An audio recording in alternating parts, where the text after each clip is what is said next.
Hallelujah, praise the Lord. और प्रभु यीशु मसीह के सामर्थ्य नाम में फिर एक बार आपको शालोम और सलाम। और टैबरनेकल मिनिस्ट्री इंटरनेशनल की ओर से बाइबल स्टडी प्रस्तुत करने के लिए हम बहुत खुश हैं।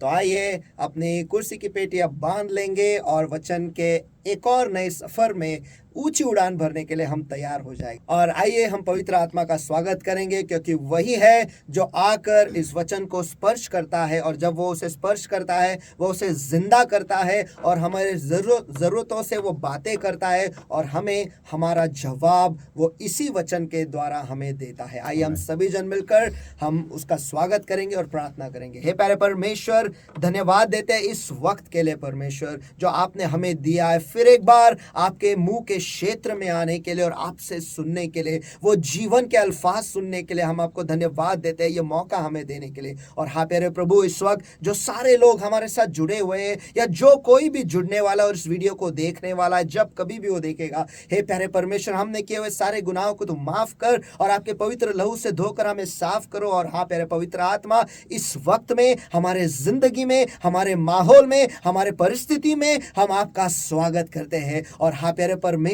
हमसे बातें करो परमेश्वर, क्योंकि हम जीना चाहते हैं और बहुतायत की जिंदगी हम जीना चाहते हैं परमेश्वर। हमारे दिशाहीन जिंदगी में हम आपके वचन के द्वारा हम दिशा पाना चाहते हैं परमेश्वर। हमारे इस परिस्थितियों में हम परमेश्वर आपकी ओर से वो वचन, रेमा वचन हम प्राप्त करना चाहते हैं परमेश्वर, के ताकि हमारे तूफान जो है वो थम जाए परमेश्वर। और हाँ प्यारे प्रभु, हमें मार्ग ठीक से दिखे। है प्यारे पवित्र आत्मा, फिर एक बार हम आपका स्वागत करते हैं इस वक्त में, इस माहौल में परमेश्वर, और आपके लोगों के जिंदगियों में हम आपका स्वागत करते हैं परमेश्वर। हम दोनों को भी आपके सामर्थ्य हाथों में हम सौंप देते हैं परमेश्वर। और जो तू तेरे लोगों से बात करना चाहता है परमेश्वर, आज तो उनसे बातें कर और उनकी जिंदगी को ही आप बदल दो परमेश्वर। फिर एक बार वो वचन का आईना तू हमें दिखा दे और हम पर वो कृपा कर परमेश्वर, कि आज जैसे आप हमसे बातें करोगे, हम वो वचन को सुन पाएंगे, समझ पाएंगे, ग्रहण कर पाएंगे परमेश्वर, और हमारे जिंदगी में लागू भी कर पाएंगे परमेश्वर। हमें आपके कृपा की जरूरत है परमेश्वर, हमें आपकी कृपा की जरूरत है प्रभु यीशु मसीह के सामर्थ्य नाम में हम प्रार्थना करते हैं, मांगते हैं, इसलिए तो सुन। आमीन। पास्टर, अद्भुत जो एक सीरीज आपने शुरू। सबसे पहले मैं पास्टर सुनू का स्वागत करना चाहता हूँ जो हमारे बीच में 2 हफ्ते से नहीं थे। So welcome Sunu for once again our Bible study. धन्यवाद पास्टर।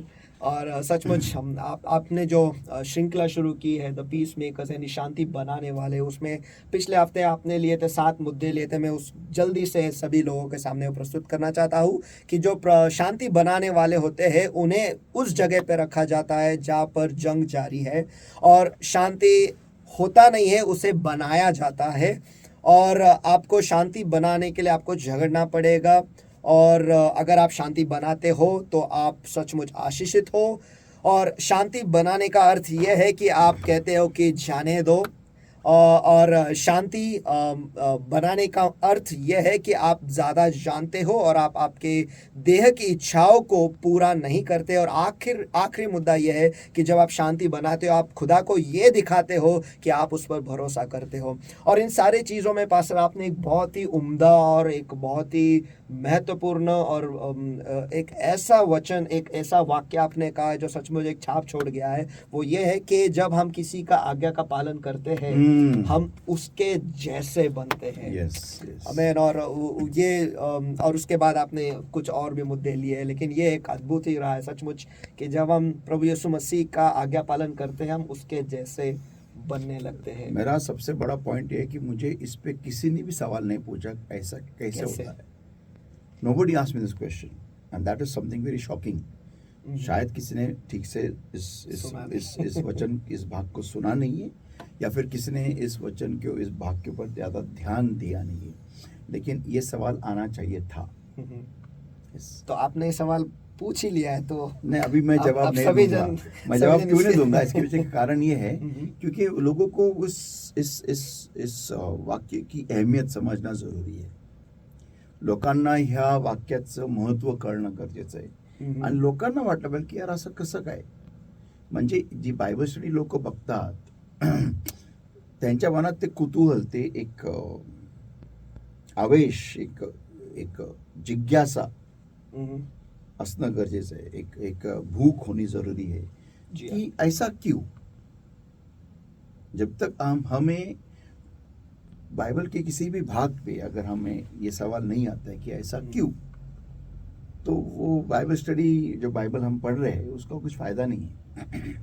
ऐसा है तो आने दो, अगर कोई पूछेगा तो मैं जवाब दूंगा। विश्वास है, भरोसा भी है, सवाल जल्द अभी कोई आएगा। पूछेगा अभी ये। ओके, आज जो मैं सिखाने वाला हूँ मीन्स मैंने पवित्र आत्मा बहुत ही इंटरेस्टिंग है और बहुत इम्पोर्टेंट है। ये मेरी एक कमजोरी रही है बहुत सालों तक, और मैंने इसको फेस किया है, बहुत ही नजदीक से फेस किया है मैंने लाइफ में।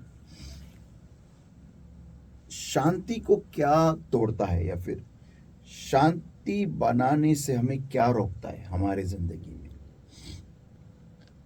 मैं आपको एक इंसिडेंट बताता हूँ। मैं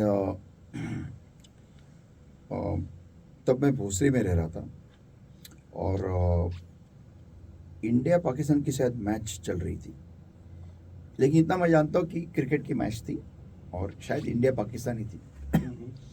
और मैं मेरे करोला में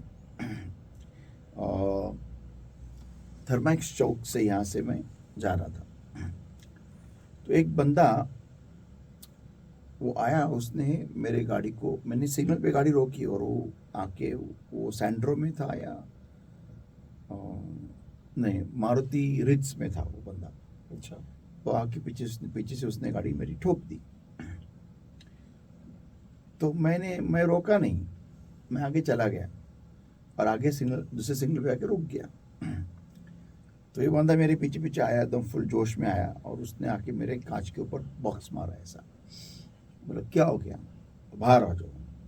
ठीक है, मैं बाहर आया तो बहुत चिलम चाली करने लगा, ऐसा है वैसा है। बोले 1 मिनट, मैं गाड़ी सामने आके रोका, सिग्नल आया इसलिए, तुमने आके पीछे से गाड़ी मेरी ठोक दी।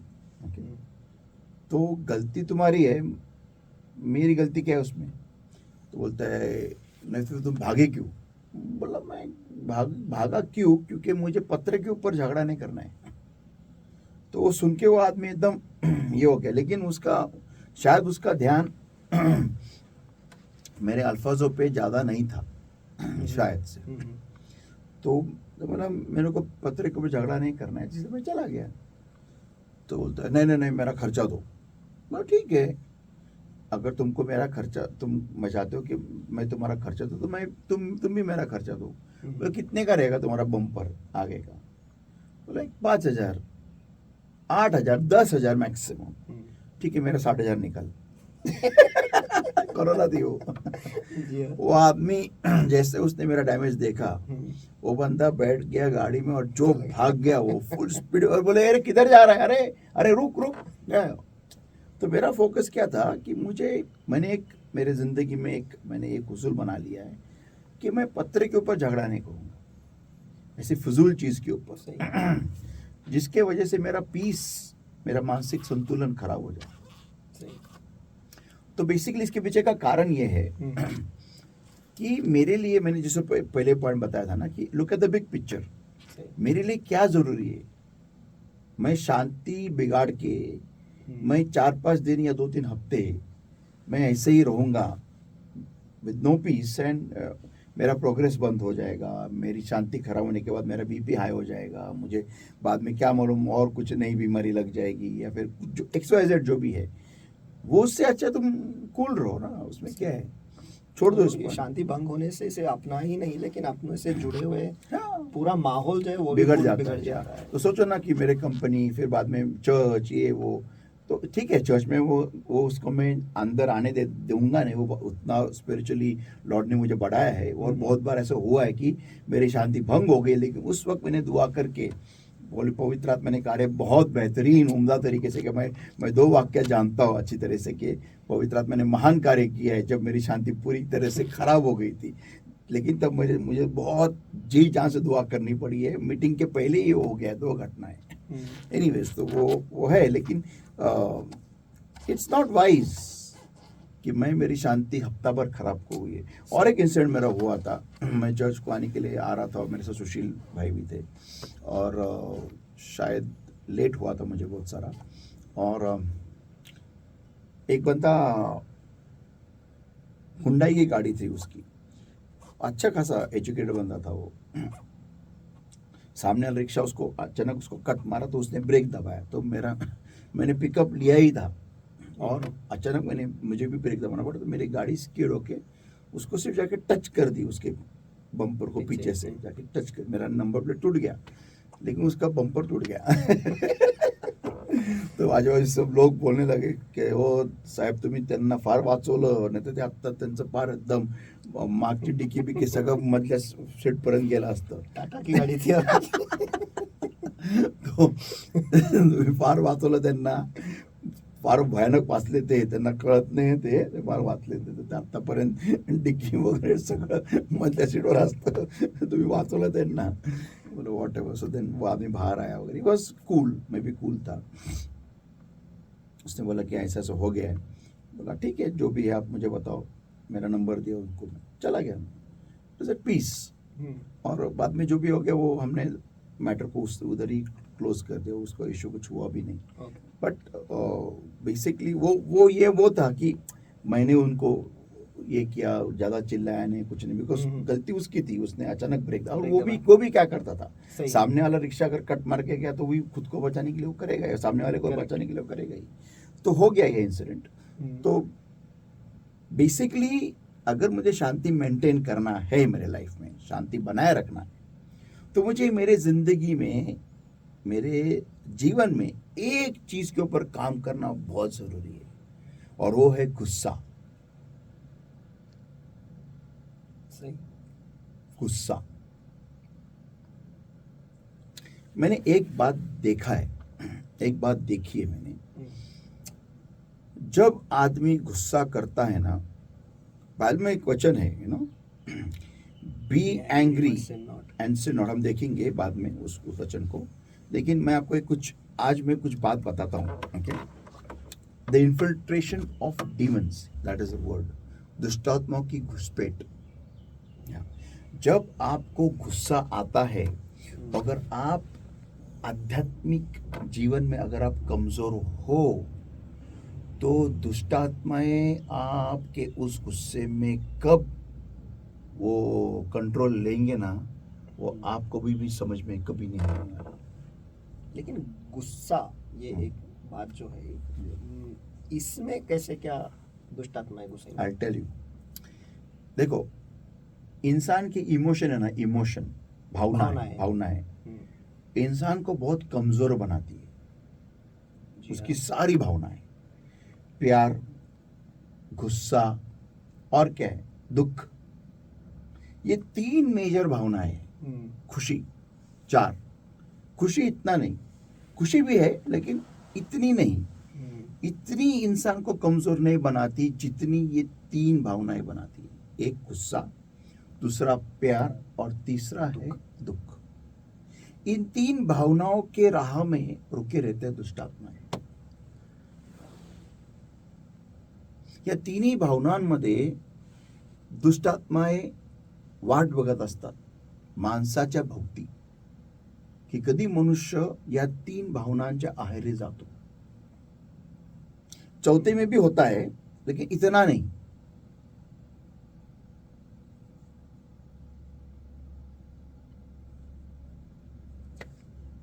पहला जो है, एक सवाल आ सकता है जो मैं सोच रहा हूँ कि प्यार जो है, तो वचन कहता है कि खुदा ही प्यार है. तो यहाँ पे see there are 3 kinds of love. 3 प्रकार के प्यार है. One is agape, second is phileo, third is eros. Eros जो है ना, इरोस, ओके, ये है वो वीक प्यार. फिलियो इतना वीक नहीं है लेकिन है.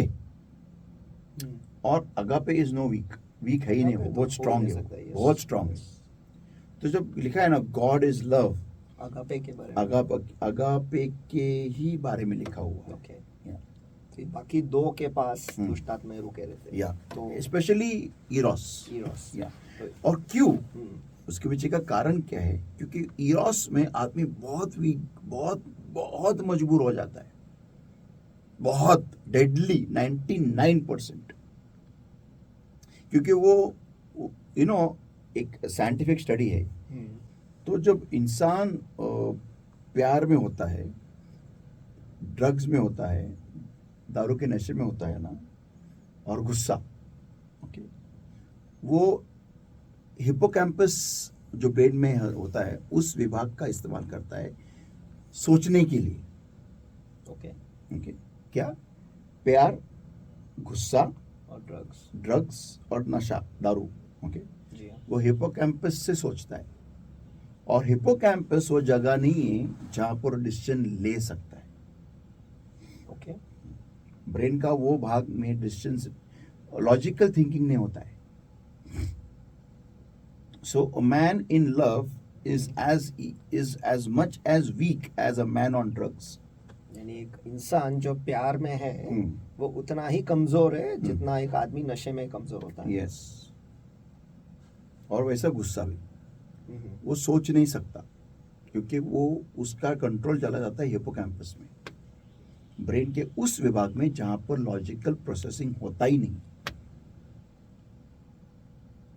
तो यही प्रॉब्लम होता है कि जब इंसान प्यार, गुस्सा और दुख, इन 3 चीजों में, इसलिए आप देखो ना, प्यार में इंसान आत्महत्या कर लेता है या फिर किसी को मार डालता है, सोचता नहीं नहीं। गुस्से में इंसान एक तो खुद को मार डालता है, नहीं तो किसी और को किसी को और। जी हाँ। और दुख में भी वो खुद को मारेगा, दूसरे को मारेगा। और प्रॉब्लम ये होता है, मैंने ये खुद इसका एक्सपीरियंस लिया है। अभी मैं कुछ बताने जा रहा हूँ, ये बहुत डीप है, और ये सब, ये मुझे नहीं मालूम अभी तक किसी व्यक्ति ने ये बोला रहेगा, लेकिन मैं बताता हूँ। जब हम किसी को मार रहे होते हैं ना, एक एट अ पर्टिकुलर पॉइंट ना आपको समझ में आता है, एक्चुअली समझ में आता है कि ये तू नहीं है अभी, ये तो अभी जो करने वाला है ना, ये तेरे दिमाग में जो आ रहा है करने के लिए उस सामने वाले इंसान को, ये तू नहीं है, अभी तो लाइन क्रॉस कर रहा है, तुझे यहां पर रोकना चाहिए। एक इंसान जो गुस्से में है लेकिन वो आत्मीयता में ज्यादा है, उसको ये समझ में आता है, उसको समझ में आएगा और अच्छी तरह से समझ में आएगा, लेकिन फिर भी उसके हाथ में निर्णय होता है कि मैं इंसानियत से हैवानियत में जाऊं कि नहीं। ओके, लेकिन सबसे पहली पहल वो इंसान ही करेगा दुष्टात्मा को अंदर आने के लिए, इजाजत देने के लिए, अंदर आने के लिए। वो सबसे पहली पहल वो इंसान ही करेगा। या the first move will be done by the human being. तो पहिलं पाऊल जे आहे ना, तो मनुष्यच घेणार. दुष्ट आत्मा त्याला टच करू शकत नाही, त्याला काही करू शकत नाही. कारण का, तर उदाहरणार्थ मला राग आलाय, मी मोबाईल घेतला, फोडून टाकला. तुला राग येणं ठीक आहे, मग तू तुझ्या वस्तूची नुकसान का करते? बरोबर.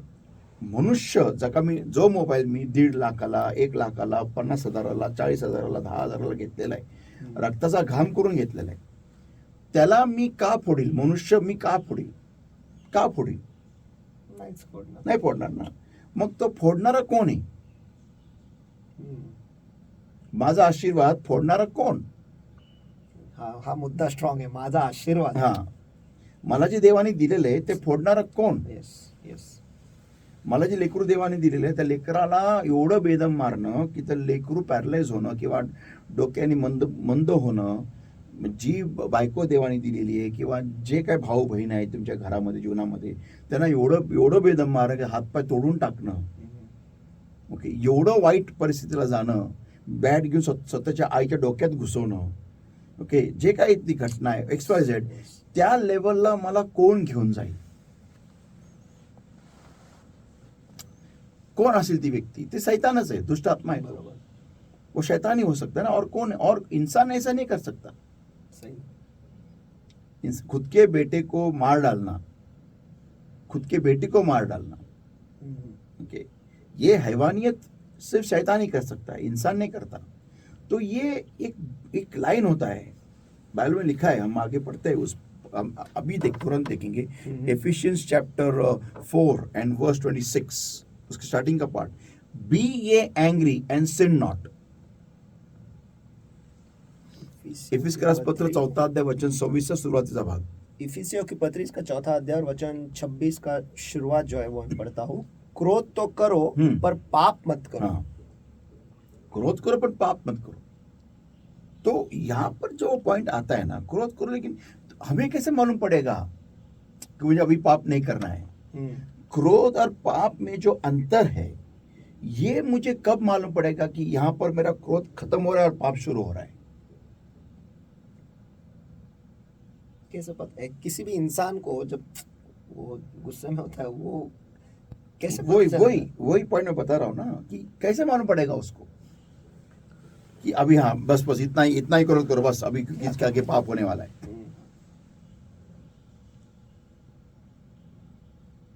तो कब और कैसे पता चलेगा? मैं एक एग्जांपल दे रहा हूँ. फॉर एग्जांपल, मुझे मेरे बेटे पे बहुत गुस्सा आ गया, मैं इसको मार रहा हूँ, मेरे बाजू में चाकू है. अरे घटना हुई है, ये घटना हुई है, और मैं चाकू लेता हूँ, मेरे बेटे को खोप देता हूँ दिल में, छाती में. ओके, ये घटना हुई है जब एक बच्चा, उसको मैथ्स नहीं आ रहा था और उसकी माँ सब्जी काट रही थी चाकू से, और बच्चा जब माँ उसको बार बार सिखा रही थी, उसके बाद में बैठ के उसको नहीं जम रहा था, चाकू ले उसने भोंक डाला बच्चे को. ये घटना बम्बई में हुई है, बम्बई की तरफ हुई है, लेकिन इंडिया अपने देश में हुई है. तो मेरा पॉइंट ये है कि ये अंतर मुझे कब मालूम पड़ेगा कि बस इधर तो लाइन क्रॉस कर रहा है? कब मालूम पड़ेगा? ये मुझे कैसे मालूम पड़ेगा? How will I ever know it?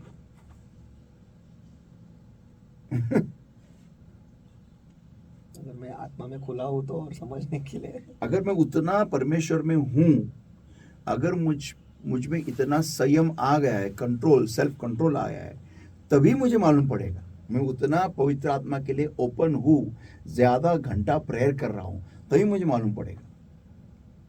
अभी गुस्सा, अभी फॉर एग्जाम्पल मुझे गुस्सा आया, मैं डांट रहा हूँ, मैं चिल्ला रहा हूँ, मैं मार भी रहा हूँ फटके, उसमें मैं गाली न दूं, गंदी गंदी गालियां न दूं, ये जो लाइन है, संयम या कंट्रोल या लकीर, या बिकॉज गंदी गालियां तो पाप हो गई. हाँ, डांटना, चिल्लाना, मारना, लेकिन किधर तक मारना, कितना मारना, किस हद? तो मैंने ये ऑब्जर्व किया है कि जब मैं किसी को भी मारता था, दुनिया में जब था, तो जब वो मारामारी जब हो रही है ना, वहां उस लिमिट तक हम जानते हैं. मैं तब इतना आत्मा में नहीं था, तो वो सेंस नहीं था, लेकिन अभी जब मुझे गुस्सा आता है, अभी मैं जानता हूं कि इधर तू क्रॉस कर रहा है, ये तो लाइन क्रॉस कर रहा है, ये जो तू कर रहा है ना, अभी इसके बाद जो तू करेगा, जो कि एक्सट्रीम तू लेके जाएगा ना इस पॉइंट को, इधर तू पाप करेगा. उसके लिए अपना रिश्ता पवित्र आत्मा के साथ उतना करीबी, हाँ, वो तभी हमें समझ में आएगा. तो बेसिक प्रॉब्लम है एंगर, क्योंकि जब इंसान को गुस्सा आता है, प्यार होता है और दुख, इन तीन भावनाओं में, और खुशी में भी इंसान बहुत कुछ कर सकता है, बहुत कुछ कर सकता है. किसी का गर्व से फूल के किसी का अपमान कर सकता है, या फिर दारू के नशे में धुत हो सकता है, जो भी हो सकता है, वो जो व्हाटएवर. वो कुछ एक वाक्य है पास्टर जो कहते हैं कि जब आप बहुत प्यार में होते हो, या फिर बहुत खुश होते हो, या फिर बहुत दुखी होते हो, या फिर बहुत गुस्सा होते हो, तभी कोई निर्णय लेना नहीं चाहिए. that's right. क्योंकि वो कहीं भी हो सकता है, कुछ भी हो सकता है. Absolutely right. तो क्योंकि because man is gone in this thing, hippocampus में वो प्रोसेस कर रहा है, वहां पर वो लॉजिकल रीजनिंग नहीं कर सकता. मुझे अच्छी तरह से याद है, मेरे पास एक वीडियो आया था, 2 दोस्त थे, वो खंडाला गए थे, और बहुत सारे दोस्त थे उनका, वो लोग सब के सब दारू के नशे में थे. और वो सब दोस्तों ने उनको, एक बैरियर था, उस बैरियर के उस छोर उनको खड़ा कर दिया, उस छोर पे जहां पर सीधा खाई है. अरे बाप रे. और उनको बोल रहे थे जंप मारो, और यहाँ से वो लोग वीडियो निकाल रहे, और बारिश हो रही है, और पूरा फॉग है उस डोंगर पे, उस माउंटेन पे. खंडाला पे हुई ये घटना, और दोनों भी नशे में धुते, ये भी नशे में, लेकिन उनके बहुत सारे दोस्त थे जो होश में थे. और वो कह रहे उनको, अरे बस ना, अरे लाओ देना, अरे मराठी लड़के लोग थे. लेकिन उनके दोस्तों ने ऐसे दोस्त, वाह, अगर ऐसे दोस्त है तो उनको शैतान और दुश्मन की कोई जरूरत नहीं है। उन्होंने उनको बोला जम मारो, ने मार दिया, जमो मर गए। Because they were not thinking, they were drunk. सोचने रहते वो they were thinking in the hippocampus area. इस पर एक स्टोरी है पास्टर।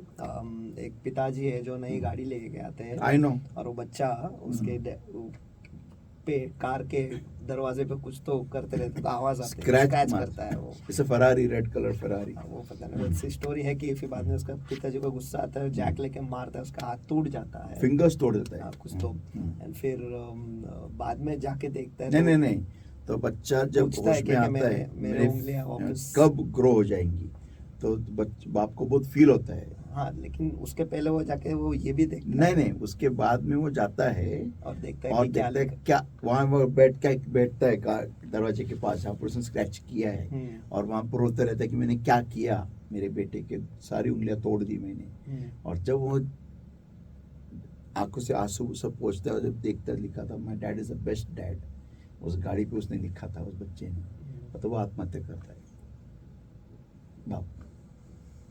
ये सो गुस्सा is one of the biggest what you can say elements, or the biggest reasons or factors that can break and destroy your peace. Anger. मैं थोड़ा इसके ऊपर सिखाना चाहता हूँ, मैंने एक बात बताई थी और मैं फिर से एक बार दोहरा रहा हूँ। कभी भी तुम्हारे किसी भी इमोशन को ना तुम्हारे माइंड में, तुम्हारे सोल में और तुम्हारे बॉडी में उतरने मत दो।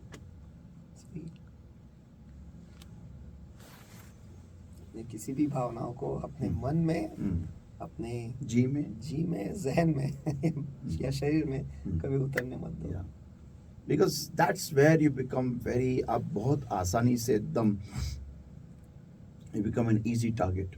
इंग्लिश में वल्नरेबल बोलते हैं, बहुत कमजोर बन जाते हैं आप, बहुत कमजोर।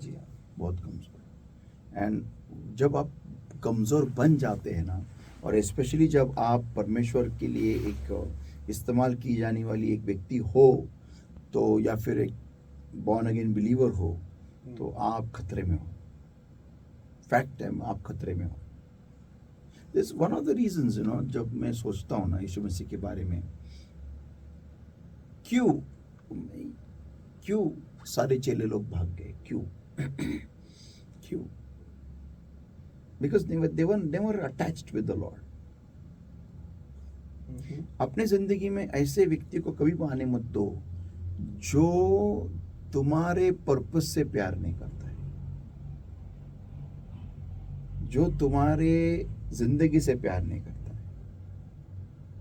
जो तुम्हारे सुख से प्यार नहीं करता है, तुम्हारे शांति से प्यार नहीं करता है, तुम्हारे बेहतरता से प्यार नहीं करता है, तुमच्या चांगल्या दिवसांची तो प्रेम नाही करत, तुमच्या जीवनाशी प्रेम नाही करत, तुमच्याशी करतो पण तुमच्या बेहतरता से तो प्रेम नाही करत. ओके, तुमच्या चांगल्या दिवसाशी प्रेम नाही करत, तुमच्या भविष्य उज्ज्वल असावं याच्याशी प्रेम नाही करत, तुमच्या इज्जतीशी प्रेम नाही करत, तुमच्या शांतीशी प्रेम नाही करत, तुमच्या सौख्याशी प्रेम नाही करत, तुमच्या आनंदाशी प्रेम नाही करत, तुमच्या उद्दिष्टाशी प्रेम नाही करत, तो तुमच्या काय म्हणतात त्याला ते समृद्धीशी प्रेम नाही करत, त्याला फक्त तुम्ही हवेत. मग ते असं झालं ना की एक लेकरू आहे, त्याला कोणीतरी भावली दिली, ती भावलीला एवढं प्रेम करते, भावलीला चिवडती नुसते असे चिवडून काही दिवस ती भावली नीट राहती, पण काही कालांतराने ती भावली फाटायला लागते.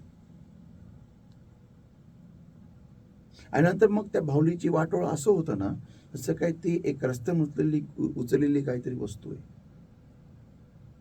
पुष्कळांना हे ठाऊकच नाहीये की आपल्या जीवनामध्ये व्यक्ती कसा आणावा किंवा कोणता आणावा. बहुत लोग नहीं जानते ये बात को. ये मैं बहुत डीप बात बता रहा हूँ. बहुत लोग ये बोलते, do you love me? No, that's the wrong question boy. Girl, that's the wrong question. Do you love things about me? सही. क्या आप मुझसे प्यार करते हो, ये सवाल ही गलत है. या लेकिन मेरे बारे में या मेरे जो चीजें हैं उससे आप प्यार करते हो. माय ये ड्रीम्स, सही.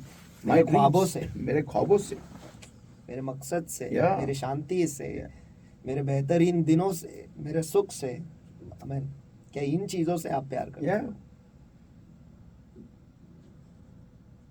उससे मुझे आपका एक खुदा ने जो आपसे सवाल पूछा था वो याद आया कि मेरा सामर्थ, मेरा अभिषेक Yeah. सब कुछ आएगा, लेकिन मैं नहीं आऊंगा तो Yeah. चलेगा.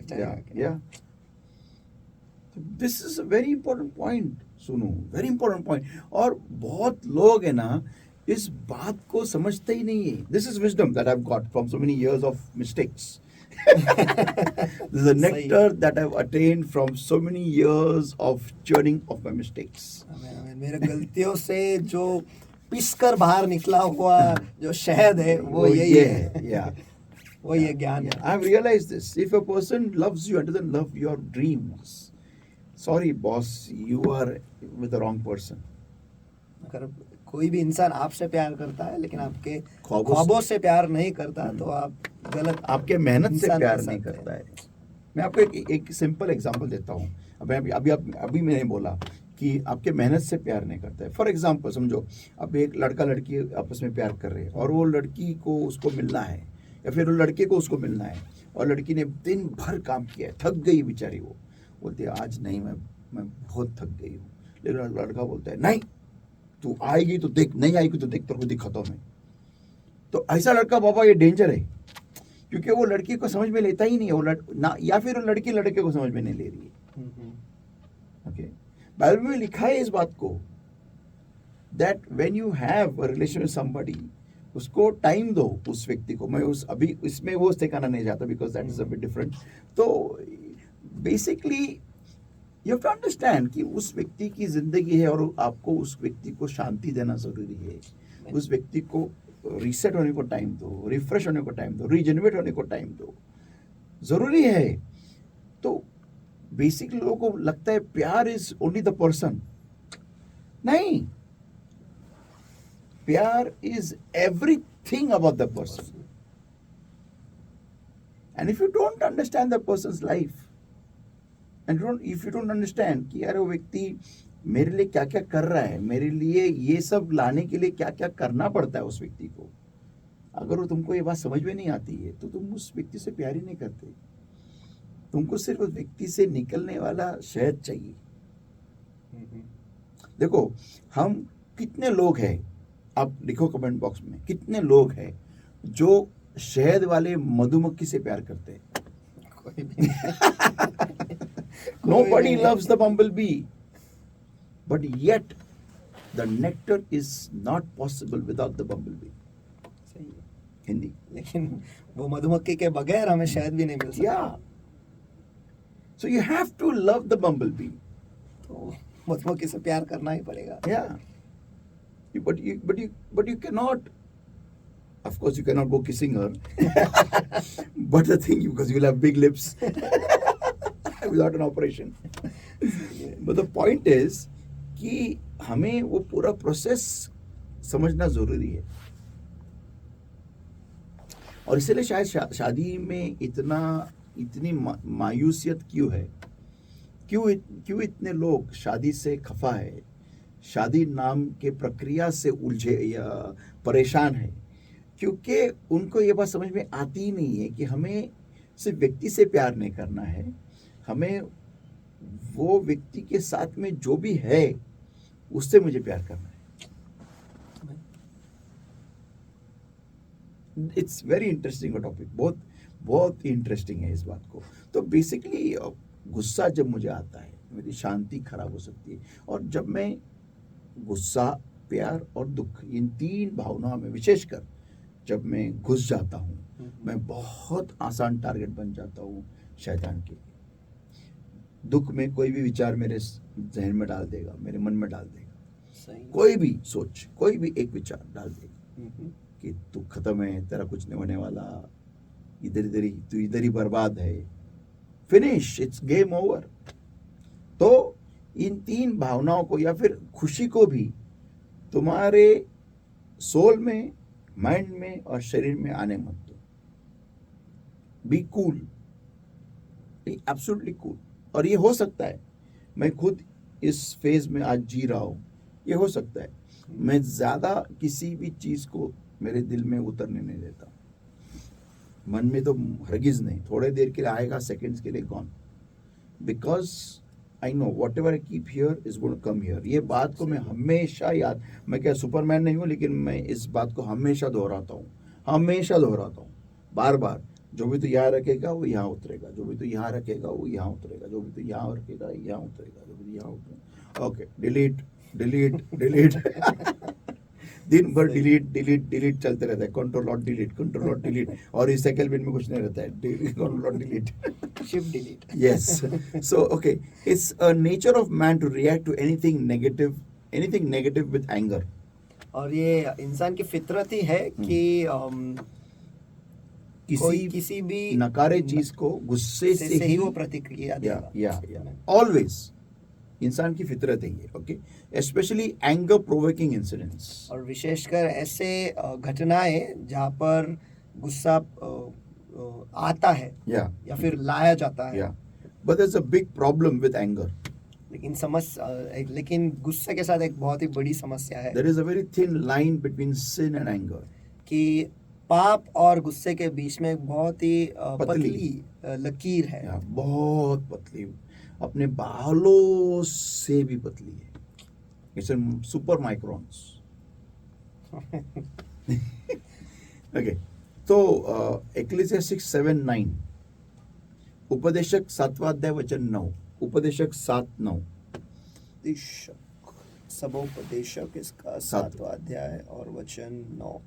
Be not hasty in thy spirit to be angry.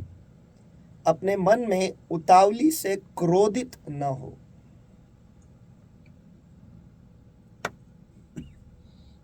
या फिर अपने आत्मा में गुस्सा होने के लिए उतावले ना हो, ऐसा है वो। या अभी तो आगे जो लिखा है ना, बहुत ऑसम है। For anger resteth in the bosom of fools. क्योंकि क्रोध मूर्खों ही के हृदय में रहता है। अभी यहाँ लिखा है मूर्खों के बुजम या फिर जहन में, अंदर दिल में रहता है। क्यों मूर्खों के? क्यों मूर्ख ऐसा क्या करता है? बाइबल के हिसाब से मूर्ख वो है जो कहता है कि खुदा है ही नहीं। सो उसका लाइफ ऐसा है जैसे खुदा है ही नहीं। वो बोलता है खुदा है, बोलता है मुंह से, लेकिन जिंदगी ऐसा जीता कि खुदा है ही नहीं, मीन्स प्रेयरलेस लाइफ। इसका मतलब जो इंसान दुआ नहीं करता है ना, वो मूर्ख है, और जो दुआ नहीं करता है ना, वो ही अपने शरीर में बलशाली रहता है, अपने देह के कार्यों में। और क्योंकि देह का कार्य गुस्सा भी है एक, तो वो गुस्से में वो एकदम फास्ट रहेगा गुस्सा करने में, किधर भी फिर उसमें और एक विधर्मी में कोई अंतर नहीं। और ये मैं था, फट करके इधर fraction of a second anger. मेरे को अभी भी याद है, डैडी ने मुझे बताया था, तेरे आंखों में हमें शैतान नजर आता है। और ये बात मुझे तब तक विश्वास नहीं हुई जब तक मैंने वो जो लड़के मुझे मार रहे थे, जब उन्होंने मेरे आंखों में गुस्सा देखा, उन्होंने सब कुछ छोड़ दिया, खुद का शर्ट फाड़ दिया और भाग गए अधे नंगे होके। लिटरली मुझे अभी भी वो वाक्य याद है, क्लियर कट मैं देख सकता हूँ, लड़का खुद का शर्ट फाड़ रहा है मेरे चंगुल से खुद को बचाने के लिए। I don't know what he saw in my eyes, I just don't know. मेरे आंखों में क्या देखा पता नहीं। वो मेरे को स्टंप से मार रहे हैं, बैट से मार रहे हैं, दनादन मार रहे हैं, मैं खड़ा था। अब मेरा ये बहुत बड़ा नेगेटिव पॉइंट है, जब तक मुझे गुस्सा नहीं आता है ना, तब तक मैं कुछ भी सहन कर सकता हूँ, एनीथिंग। लेकिन अगर गुस्सा आए उसके बाद मैं कुछ नहीं सहन कर सकता। इसलिए मैं ऐसे कन्फ्रंटेशन से मीलों दूर जाता हूँ, क्योंकि मैं कभी एमएटी उठा लिया था। हाँ, एमएटी उठाया था मैंने उनका आंख के ऊपर फेंकने के लिए। बाद में मुझे याद आया कि मम्मी डैडी का मुझे 2-3 महीने तक कंटिन्यूस गाली खाना पड़ेगा, उससे अच्छा है मैं मार खाऊं। अभी उनको मारूं मैं। तो बट मुझे अभी भी याद है वो जो मेन लड़का था ना, वो कोई भाई था, ऐसा नो व्हाट ही वाज, तो उसने खुद का शर्ट फाड़ा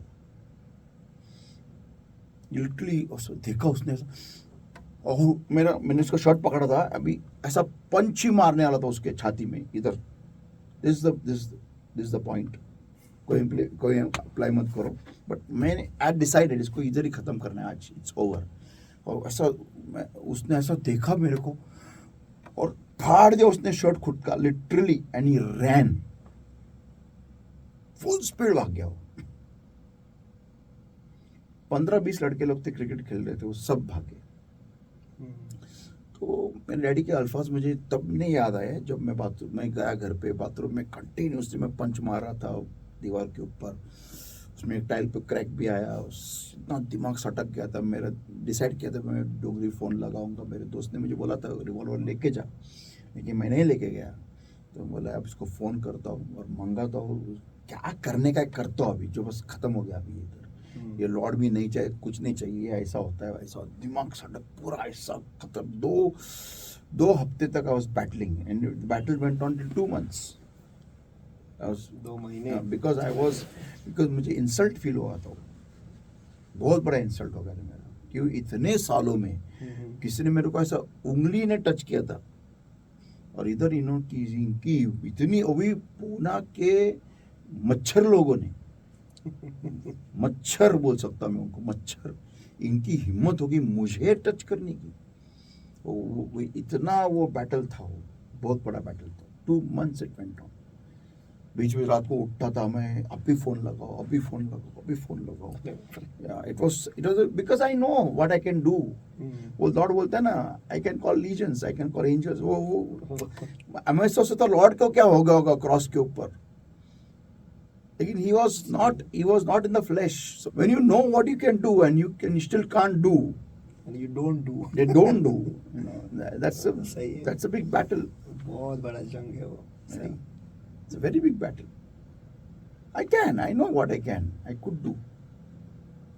It's just one call, and वो उसके बाद में वो लोग भी शांत नहीं बैठेंगे,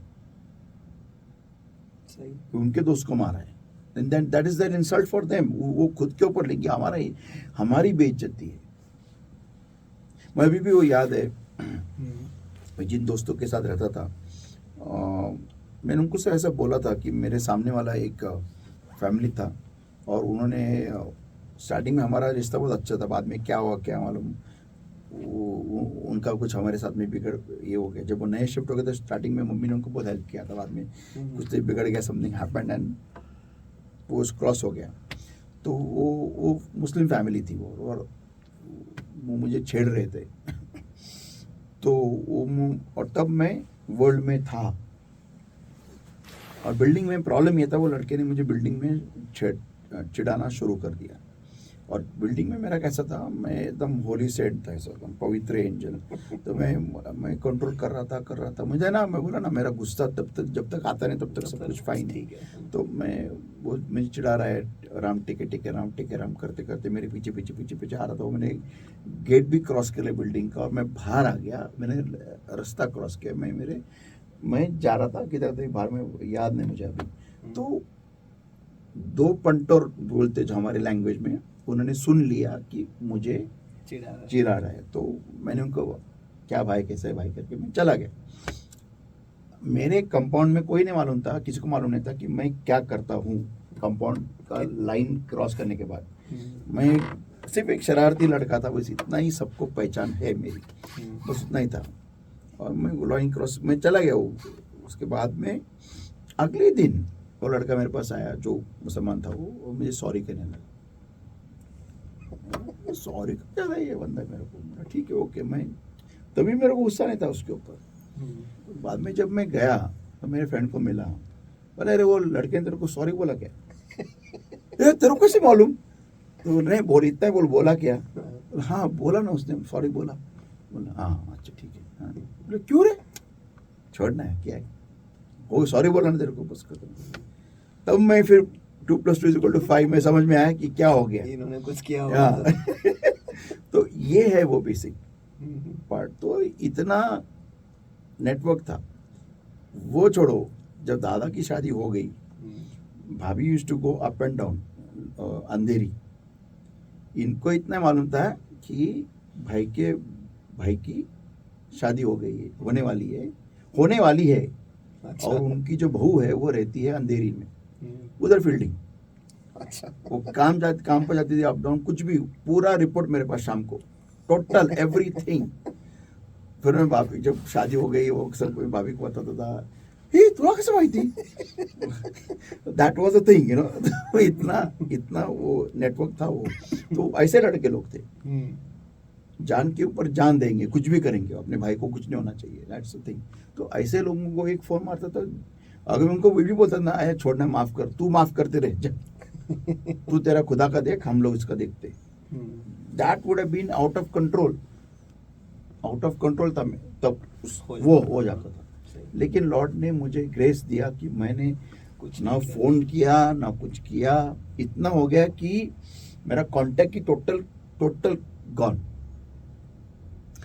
तो 2 महीने के बाद में मुझे डैडी के अल्फाज याद आ गए कि तेरे आंखों में हमें शैतान नजर आता है जब तू गुस्सा होता है। And I was in a very, actually उसके बाद में मुझे समझ में आया कि मेरा जो नेचर है ना गुस्से का, ये गया नहीं।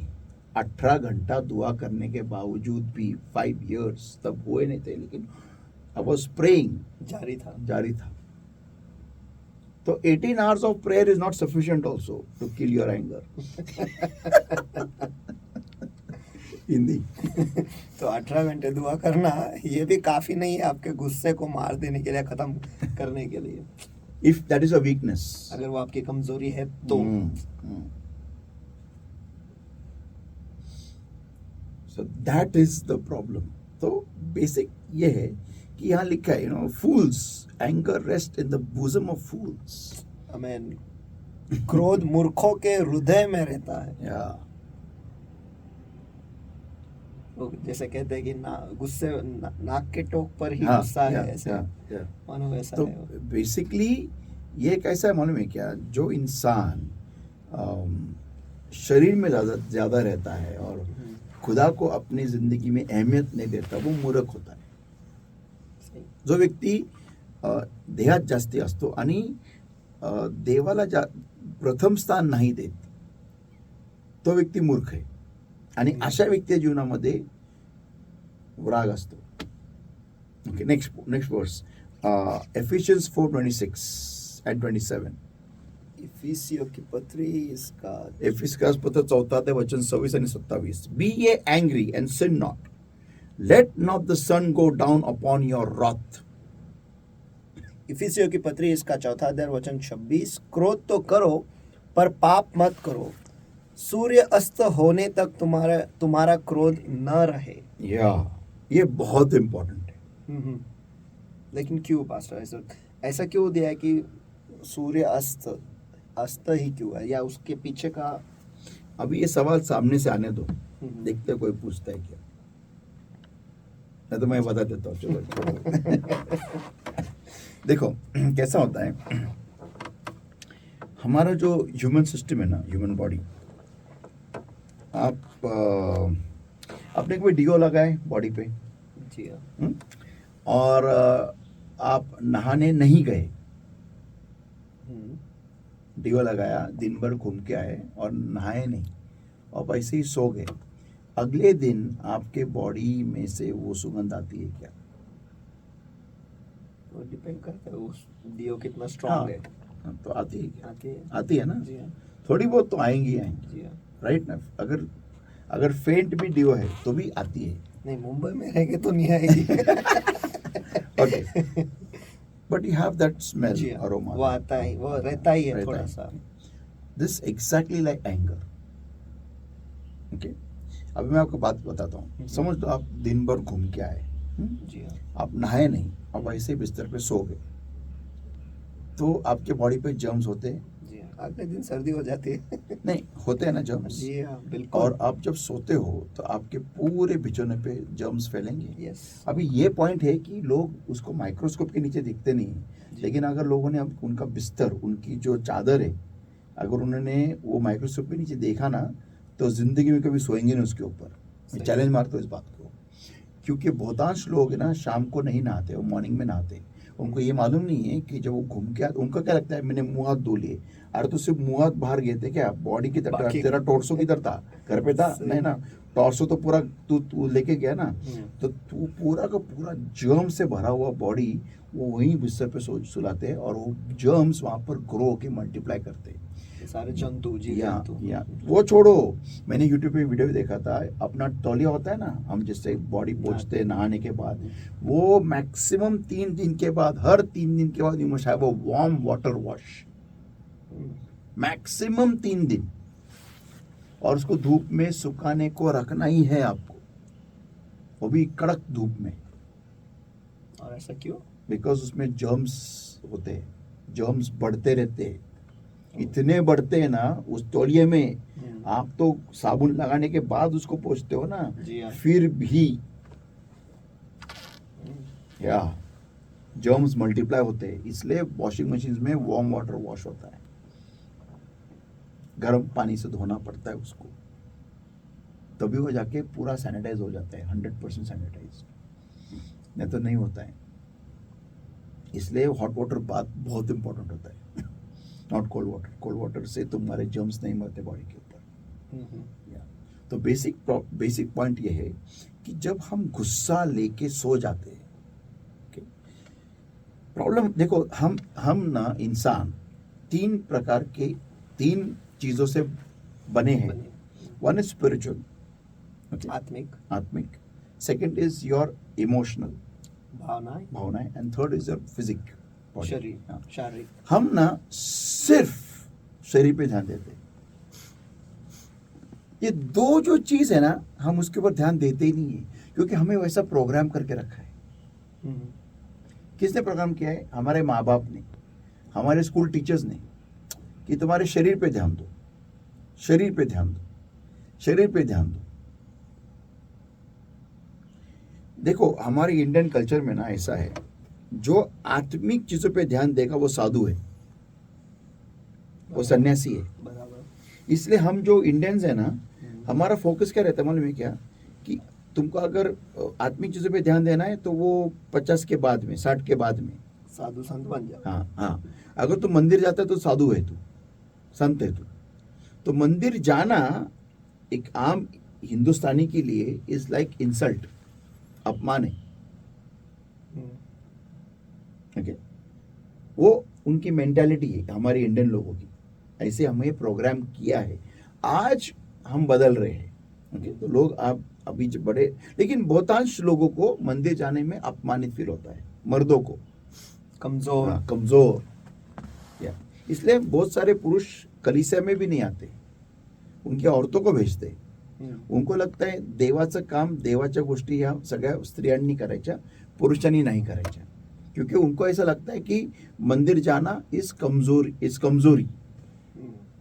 ओके, परमेश्वर के पास जाना इज कमजोरी। या ये पुरुषों का एक नेचर है। लेकिन हमारे हमारे जिंदगी को संचालित करने वाले जो भी भावनाएं हैं, वो सारे स्पिरिचुअल रेलम और भावना के रेलम में काम करते हैं। और वही हमारा शरीर एक्चुअली कठपुतली है, जो ये 2 चीजें चलाती है, आत्मा और भावना। आत्मा के नीचे है भावनाएं, यहाँ पर जो चलेगा वो यहाँ पर भावना में आएगा, भावना जो करेगा वो शरीर करता है। तो क्रोध जो है ना, एंगर, वो एक भावना है जिसका संचालन दिया जाता है आत्मा के अंतराल में मेरे द्वारा। फिर एक बार कहिए। क्रोध एक ऐसी भावना है जिसका संचालन दिया जाता है मेरे द्वारा आत्मा के अंतराल में। Okay, I give the control of the emotion of anger in the spirit world by me, and there are demons waiting to take in control. यानी वो भावना को मैं खुद दुष्टात्माओं के हाथों में देता हूं, हवाले करता हूँ। और ये कैसे करता हूँ, उसके ऊपर सो के। मैंने क्या बोला? उसके ऊपर सो के।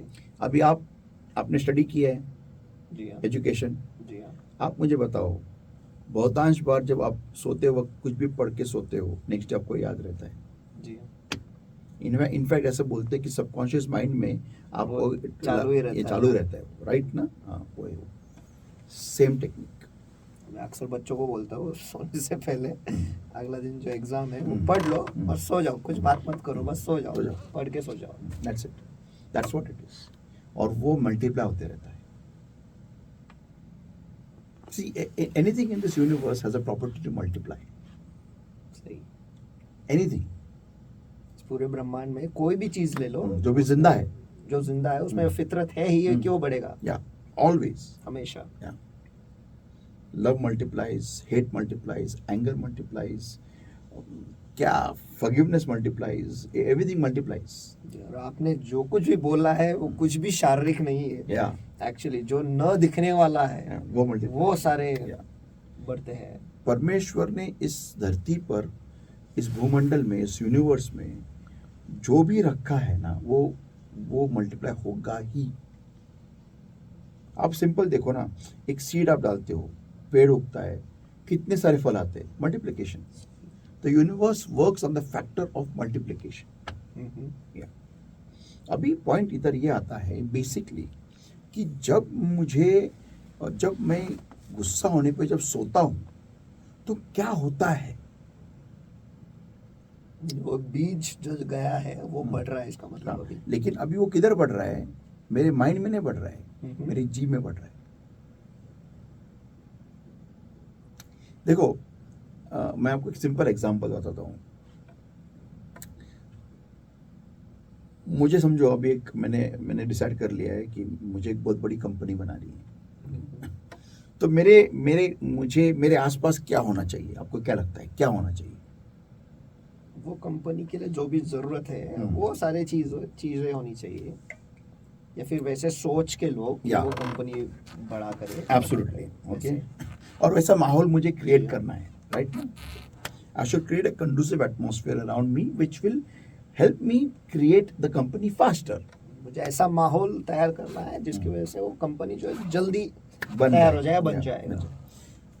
और उसमें अगर मुझे किसी के ऊपर गुस्सा आता है तो अभी होता ये है कि वो गुस्सा जो है, वो नफरत जो है, वो मेरे उस कंपनी के जो भी ख्याल है मेरे मन में, वो जगह वो ले लेता है। I give one more example. समझो, अभी मुझे समझो ये पेंसिल खरीदनी, इस पेंसिल की कीमत समझो 2 लाख रुपए है। मुझे कंपनी बनानी है, मेरा प्रायोरिटी एक पेंसिल नहीं था।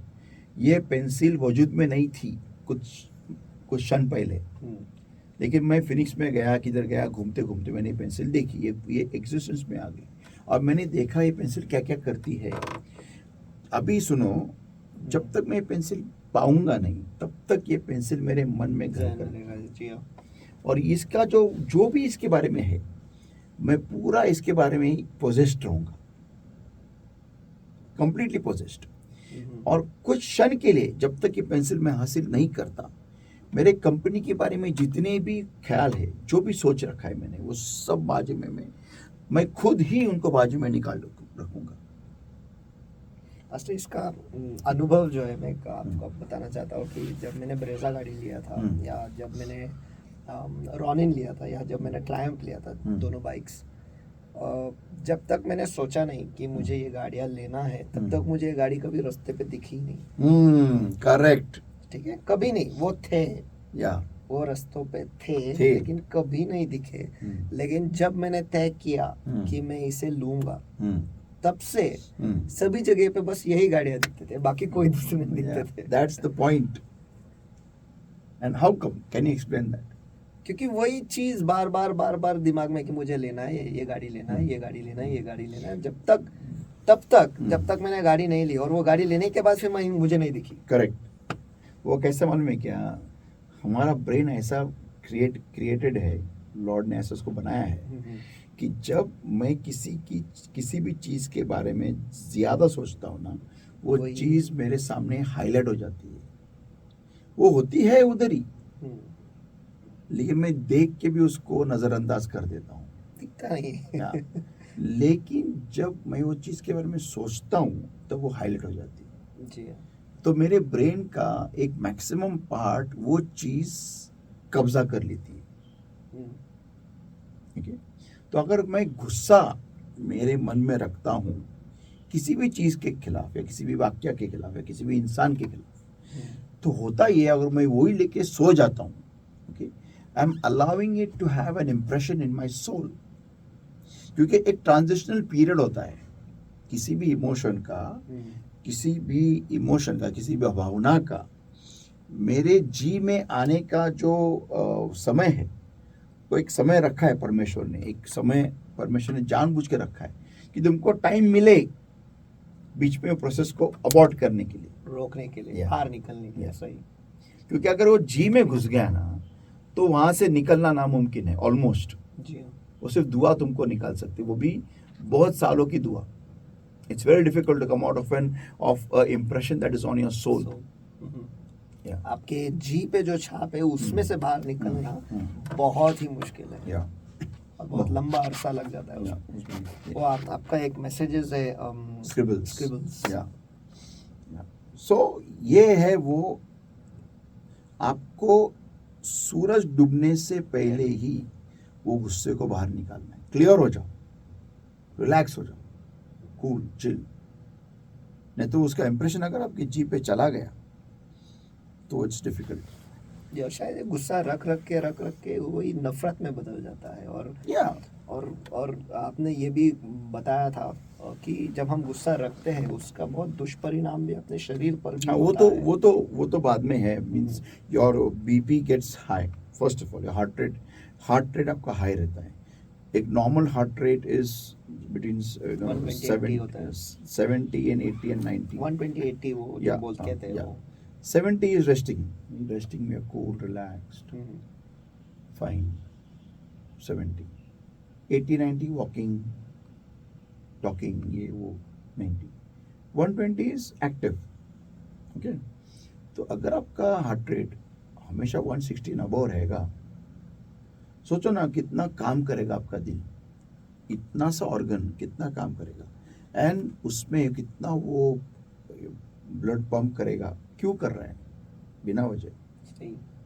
और डॉक्टरों का कहना है जितना ज्यादा ये काम करता है आपके उम्र से कई ज्यादा आपका दिल का उम्र बन जाता है। एब्सोल्युटली। और जिस उम्र में आप वो क्षमता जो होती है वो दिल का वो बहुत कमजोर है, इसलिए अक्सर लोग हार्ट अटैक से मर जाते हैं बाद में। इसके पीछे का मेन कारण ये है कि विशेषकर अगर एक इंसान अगर रनिंग वनिंग कुछ नहीं करता है और उसका दिल नॉन स्टॉप ऐसे ही धड़क रहा है तो वो खतरे में है। जी हाँ। हाँ, अगर वो रनिंग कर रहा है तो इसका मतलब उस दिल को आदत है उतना प्रेशर देने की, उतना फोर्स देने की, तो वो चल जाता है। लेकिन मैंने अक्सर देखा है जो भी एक्सरसाइज करते हैं, रूटीन उनका रखते हैं, डिसिप्लिन रखते हैं, उनको गुस्से के लिए टाइम नहीं रहता है। और विशेष करके जो लोग यीशु मसीह में है, जो लोग प्रेयर करते हैं, ओके, और जो एक्सरसाइज भी करते हैं, तो गुस्सा उतना नहीं रहेगा। क्यों? The reason being so because वो टॉक्सिसिटी जो है, जो भी है, वो सारा निकल जाता है। जो कुछ भी नकारात्मक Yeah, है वो yeah, निकल निकल जाता है।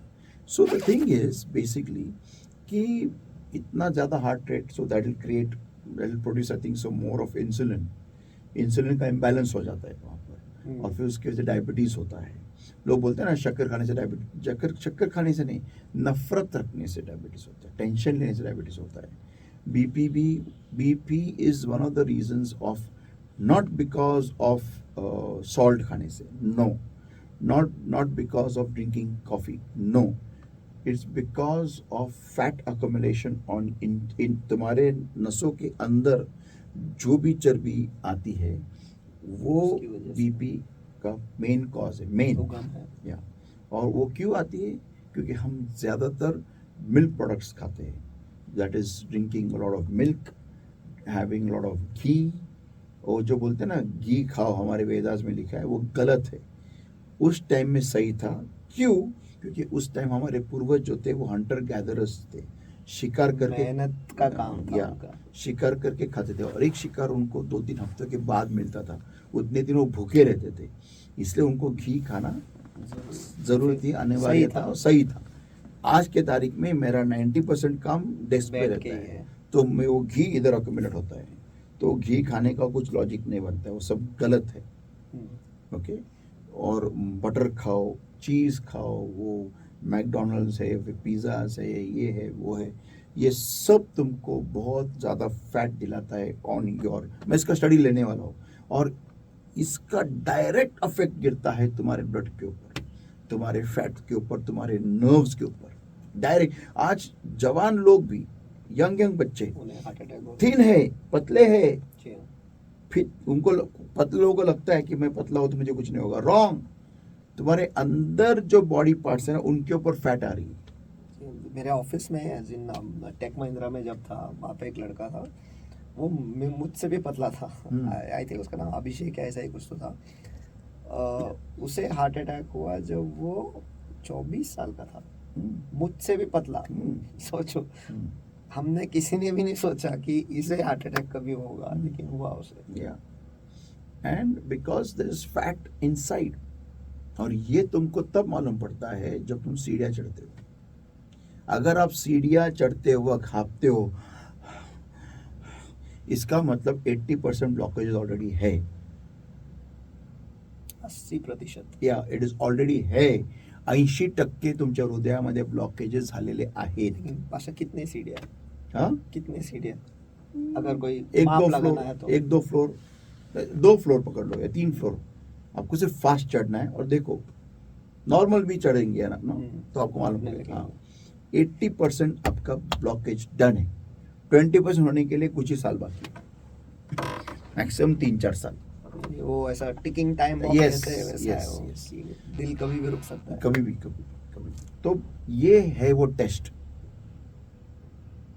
तो बेसिकली मैं इसके ऊपर वीडियो निकालने वाला हूँ बहुत जल्दी।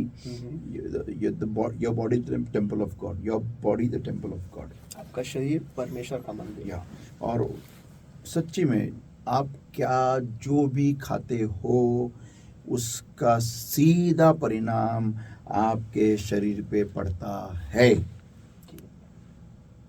तो प्लीज खुद के शरीर को जोक मत लो। बहुतांश बार मैं सुनता हूँ हमारे कलीसिया में लोग बोलते, मला फार दुःख होतं, मी म्हणलं परमेश्वर आता बघ, मला नाही माहिती, तूच बघ. पर एक दिवशी परमेश्वर म्हणेल, आता मला नहीं माहिती, तूच बघ, ये वरती। हाँ, ऐसा हो जाता है। वो ऐसा मत लो। एक तूच बघ, तूच बघ, तूच बघ, मग परमेश्वर म्हणला तर ये वरती, मीच बघतो। हाँ, तो वो नहीं चलता है, वो नहीं चलता है, वो आपको उसका इफेक्ट गिरेगा ही। तो बेसिकली आपका जो गुस्सा है, इट इज आपके हार्ट रेट को नॉन स्टॉप, जब तक गुस्सा है तब तक हार्ट रेट फास्ट है, and that is going to create a lot of issues in your body. तो जब तक गुस्सा है तो आपका दिल का धड़कना जो है वो ज्यादा दैट रफ्तार कैन से ऑल्सो होगा। Lead to paralytic attack. Man, और उसकी वजह से आपको लकवा भी लग सकता है। या ओके, तो उसके आगे लिखा है verse 27, neither give place to the devil, और ना शैतान को अवसर दो, या फिर ना शैतान को जगह दो। अब इसका मतलब क्या है? शैतान उधर ही घूमता है जहां पर उसको शरीर नजर आता है, सही, या फिर बराबर। शैतान उधर ही ज्यादा घूमता है जहां पर उसको शरीर नजर आता है, क्योंकि शरीर एक लौता ऐसा उसका एक स्पॉट है अपने जिंदगी में जहां से वो हमारे जिंदगी में घुसपैठ कर सकता है।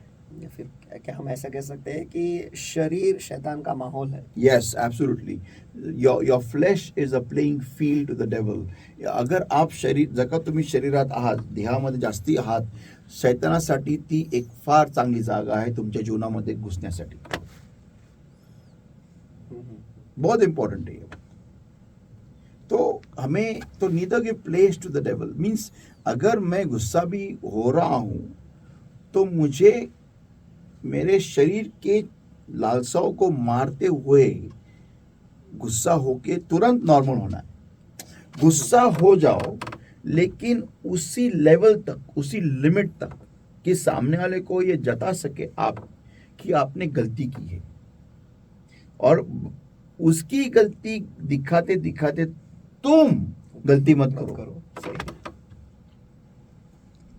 जहाँ पर हम जगह दे देते हैं शैतान को घुसने के यस, लिए। मैंने बहुत बड़ा स्टेटमेंट कहा है, सही है। उसकी गलती दिखाते दिखाते तुम गलती मत करो। So that has to be the limit. Hmm, बहुतांश बार ये होता है माँ बाप की वजह से, माँ बाप की ओर से होता है। इतना बच्चे को चिल्लाएंगे, इतना चिल्लाएंगे, इतना चिल्लाएंगे कि उसके चिल्लाने में वो बच्चे को भी खो डालते हैं। और बच्चा फिर उनके हाथ से निकल जाता है। फिर बच्चा उनका सुनता नहीं है, फिर बच्चा उनका अपमान करने लगता है, क्योंकि उन्होंने बहुत ज्यादा खींच तान लिया लिया। है। बाइबल में लिखा है, बाइबल में ये भी लिखा है की तुम्ही तुमच्या लेकरांना चिरडीस आणू नका. लिखा है, माई वडिलांनो लेकरांना चिरडीस आणू नका. कितना डांटने का, कितना लिमिट होता है. एक लिमिट, तुमने वो लिमिट क्रॉस कर लिया. एक लैंड माइन है, लैंड माइन, जहां पर से जब वो एक रणगाड़ा होता है ना, बड़ा पैडल टैंक जब जाएगा ना, उसके वजन से वो फूटेगा. कार जाएगा तो कुछ नहीं होगा, इंसान जाएगा तो कुछ नहीं होगा, लेकिन आपने इतना उसको बढ़ाया है कि वो फूट चुका है आपके बच्चे के मन में. अभी वो आपके ऊपर गुस्सा करता है, आपको मारने को आता है, आपको डांटता है, आपको चिल्लाता है, क्योंकि आपने उसको इतना तान लिया आपके करेक्शन को, आपके सुधारना को. जो भी वो गलती कर रहा है उसको आप इतना नॉन स्टॉप कि वो उसके बर्दाश्त के बाहर गया. अभी बस हो गया. अभी कभी वो आपको छोड़ के भाग जाएगा, या फिर वो आपका गला घोट के आपको मार डालेगा, या फिर कुछ भी करेगा वो बच्चा.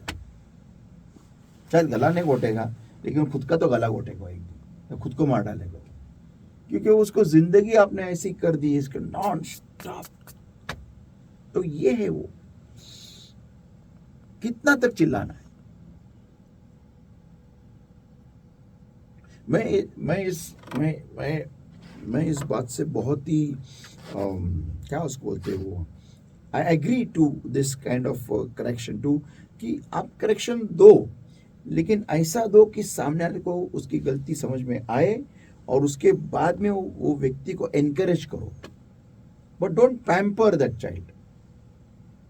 उसका लाड मत करो, फिर आप जो करेक्शन किया है ना उसको बिगाड़ देते हो. हमारे कॉर्पोरेट लाइफ में एक कुछ कहते हैं, फीडबैक को कहते हैं, सैंडविच मेथड कहते हैं उसे.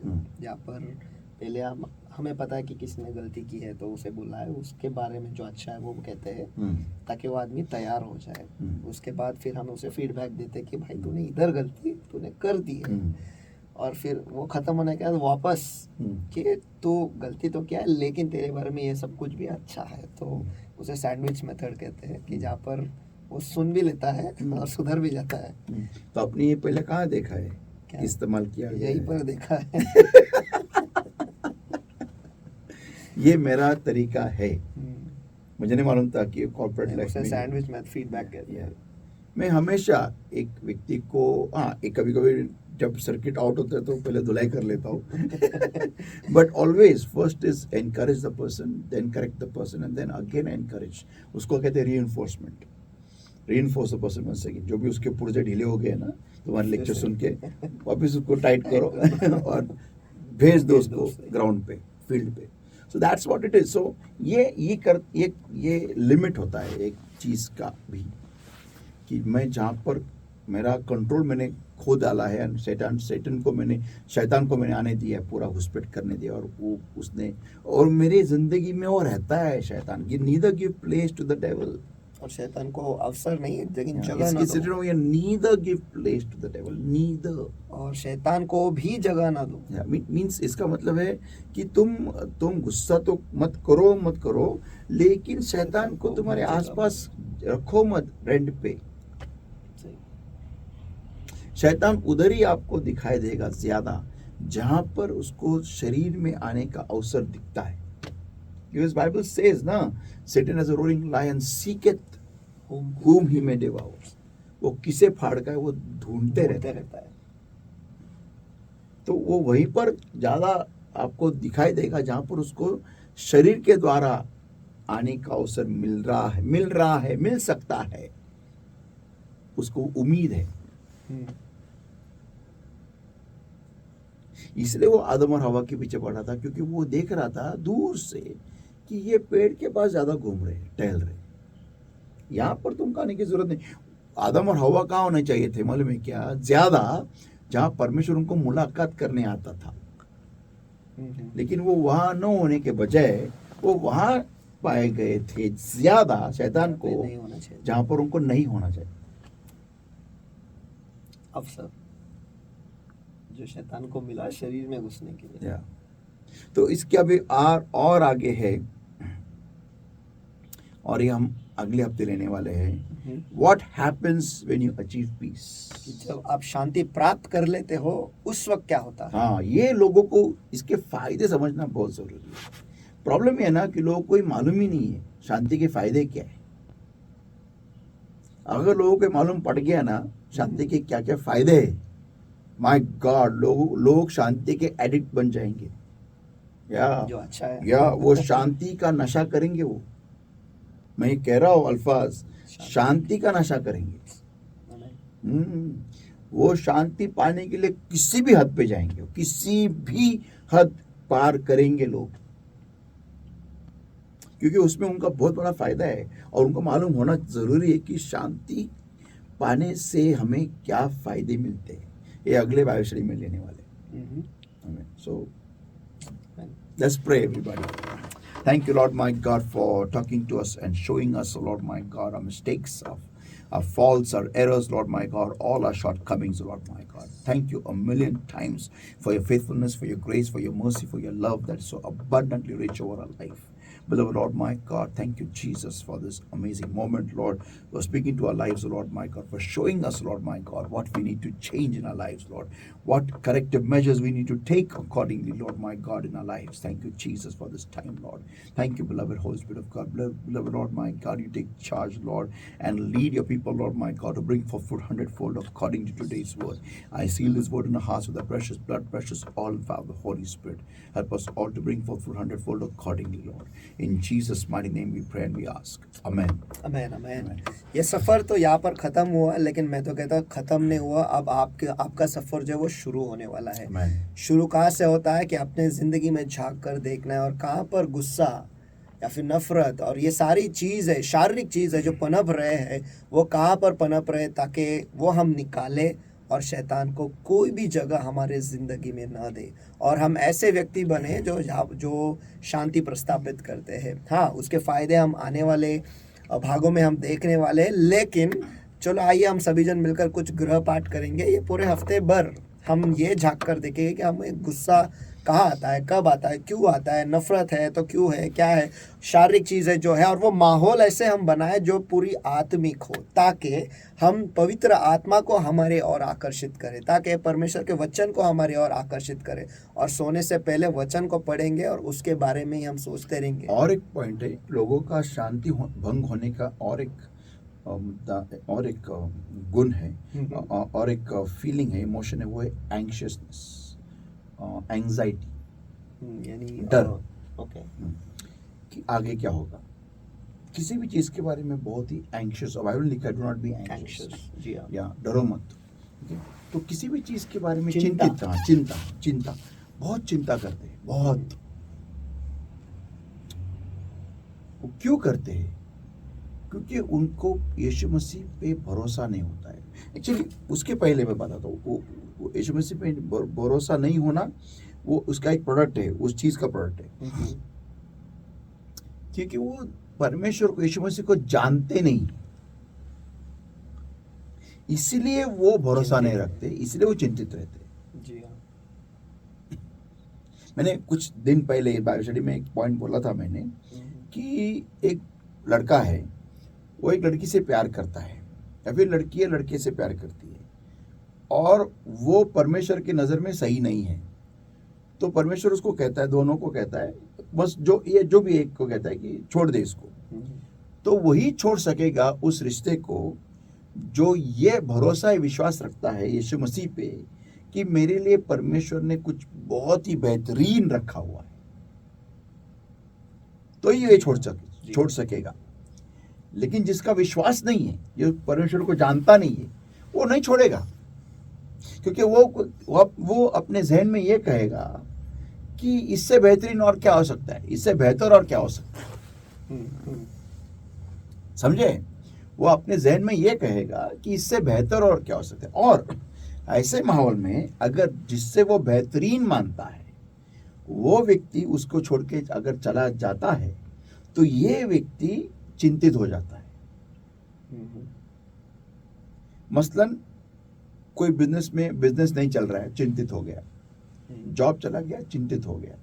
कोई छोड़ के जा रहा है, चिंतित हो गया कि मेरा आगे क्या होगा, मेरा आगे क्या होगा, मेरा आगे क्या होगा, मेरा आगे क्या होगा, मेरा आगे क्या होगा, मेरा आगे क्या होगा, मेरा आगे क्या होगा। ऐसा वो लड़का था ना जो पर्वत से गिर गया और पेट पे लटका रहा। तो वो नहीं जानता था कि रात भर उसका पैर सिर्फ 1 फुट ही ऊपर है या 5 फीट या 6 फुट ही नीचे ऊपर है बस। लेकिन वो डर गया क्योंकि उसका भरोसा जो था वो भरोसा अंधेरे में उसको ठीक से दिखा नहीं ना।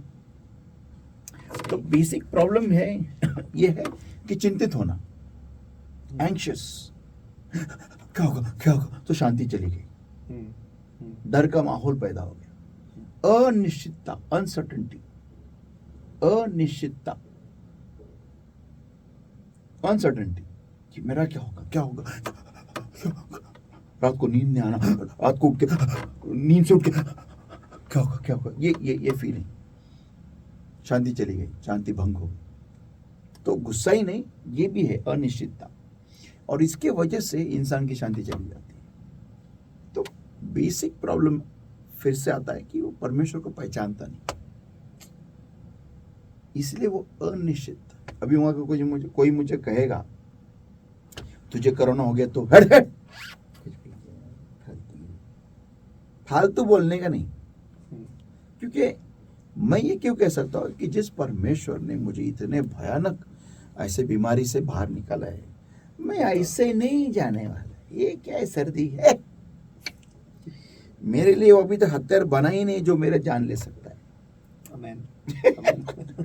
तो ये सब चीजें में मैं नहीं विश्वास रखता हूँ, क्योंकि इतना खतरनाक इंट्रोडक्शन इंट्रो ही इतना भयानक हो गया है। तो ये क्या है? नहीं, आई डोंट बिलीव, क्योंकि मैं परमेश्वर को जानता हूं। मैं जानता हूं किससे उसने मुझे बाहर निकाला है। मेरे को नहीं, मुझे बाहर निकाला है। मेरे को इस बम्बई हिंदी मुझे बाहर निकाला है। मैं उस परमेश्वर को जानता हूं। तो फिर ये वो पहचान, my sheep hear my voice and I know them, they follow me. वही लिखा है ना वर्ड्स में, जी हाँ, माई शीप, मेरी भेड़ मेरी बानी सुनते हैं और मैं उन्हें जानता हूँ। मैं वो नहीं जानते, मैं उन्हें जानता हूँ। क्योंकि जब हम परमेश्वर के सामने बैठते हैं, हम हमारी जिंदगी को खोलते हैं, तब वो हमें पहचानता है। और इसलिए वो कहता है कि आई know them and I don't know them, Matthew 7:21 onwards. सही है। ओके, तो यहाँ पर आता है वो एंग्शियसनेस, और वहां पर शांति और एक है जहां पर शांति भंग हो जाती है, क्योंकि वो परमेश्वर को जानते ही नहीं। अब जो उनके खुदा को जानते हैं वो तो अद्भुत कार्य करेंगे। एब्सोल्युटली, उन्हें किसी भी चीज की चिंता नहीं है। वो गुफा में, शेर के गुफा में उतरते ही शेर अपना मुंह बंद करता है। तो ये बात है कि मुझे परमेश्वर को जानना है, तभी मैं चिंतित नहीं रहूंगा। किसी भी चीज की चिंता मत करो। अभी अपने को चर्च का हॉल नहीं मिल रहा है, ओके, कूल, ओके, परमेश्वर में टाइम दे रहा है, प्रेयर में जाओ, प्रेयर में जाओ, प्रेयर में जाओ, प्रेयर में जाओ। देखते हैं, हमारी कलीसिया की टेस्टिंग हो रही है। जी हाँ। और बहुत बहुत लोगों को भी इच्छा है कि हमें कलीसिया के लिए दुआ करनी है। वेरी गुड, मैं लोगों को टाइम दे रहा हूँ। तो ऐसे मानो ऐसा हो रहा है कि वो एक्चुअली माहौल बन रहा है कि सभी Yes. जन मिलकर Yes. वो दुआ करे कि हे खुदा अभी हमें Yes. कर दे। तो वो बोलते हैं ना, कॉफी को ब्रू किया जाता है, it's brood, that you have all the ingredients done, the coffee is then crushed and it is made, and then you have the powder, and then you have to brew it, and then it starts giving off the juice of the coffee. वैसा brewing हो रहा है कलीसिया में, लोग तैयार हो रहे हैं दुआ के लिए. यस, तो मैं शुरू कर सकता हूँ तुरंत, लेकिन लोगों को टाइम दे रहा हूँ मैं कि वो खुद के आत्मीयता को खुद को रेडी करें. And then we start praying, and then we start praying, we don't stop praying, and then it goes in full force. Amen, amen, amen. Yes, and our prayers go to heaven, and God answers our prayers. Amen, amen, Hallelujah. amen. Hallelujah. तो वक्त है ऊंची उड़ान भरने का, और जैसे आज का बाइबल स्टडी हुआ है, चिंता ना करो, गुस्सा ना करो और शैतान को जगह ना दो. तो बस इन 3 चीज़ों को लेकर आप पूरा हफ्ता भर जो है आप इस पर मनन करो, ये बाइबल स्टडी को बार बार सुनो.